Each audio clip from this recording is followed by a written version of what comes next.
Bien-aimés de Café Évangile, Jésus disait à ses disciples, vous le savez bien, si le maître de maison avait su à quelle heure le voleur viendrait, il n'aurait pas laissé percer le mur de sa maison. Vous aussi tenez-vous prêts, c'est à l'heure où vous n'y penserez pas que le Fils de l'homme viendra. Ces paroles du Seigneur devraient nous inciter à nous redresser et à faire attention. En effet, cette parabole, suivie du reste de l'évangile d'aujourd'hui, nous exhorte à toujours nous préparer à notre jugement particulier à la fin de notre vie terrestre. Il y a et il aura un jugement, bien chers amis, ne l'oubliez pas. Il y a plusieurs raisons d'écouter les paroles que le Seigneur nous dirige aujourd'hui.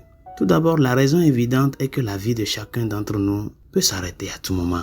Il suffit de se rappeler les diverses tragédies au cours desquelles des personnes sont mortes subitement dans un accident de voiture ou pour toute autre raison inattendue. De plus, il y aura vraiment un moment précis où notre Seigneur reviendra sur terre pour le jugement dernier. C'est une vérité, ce n'est pas une invention. Et ce moment se produira en un instant sans aucun avertissement.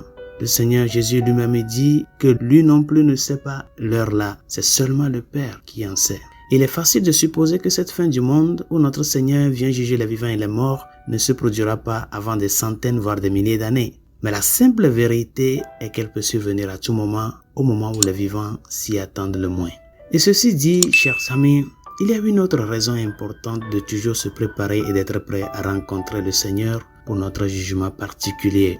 Même si notre jugement particulier aura lieu de manière définitive à la fin de notre vie, lorsque nous verrons le Seigneur face à face, nous le rencontrons également tous les jours, toute la journée, recevant chaque jour des récompenses pour notre fidélité ou le jugement pour nos péchés.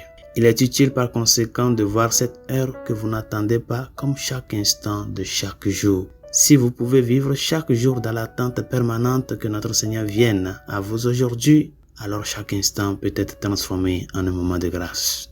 Bien chers amis, pensez à votre journée d'aujourd'hui. Dieu veut-il venir à vous, vous inspirer et vous guider dans l'accomplissement de sa sainte mission aujourd'hui? En effet, il le veut. Il a une mission spécifique pour vous aujourd'hui qui ne sera pas là demain. Il veut que tu sois conscient de sa présence dès maintenant afin que tu puisses lui répondre avec beaucoup de générosité. Résolution de ce jour, il y a la vie éternelle, chers amis. Il y aura un jugement particulier et le jugement dernier. Vis ta vie en ce jour comme si le Seigneur aurait venu aujourd'hui pour t'appeler à ce jugement-là. Et prépare-toi en conscience à travers les œuvres de miséricorde, à travers la fidélité dans la vie de foi, à travers l'amour reçu et l'amour partagé. Bonne journée, Dieu vous bénisse.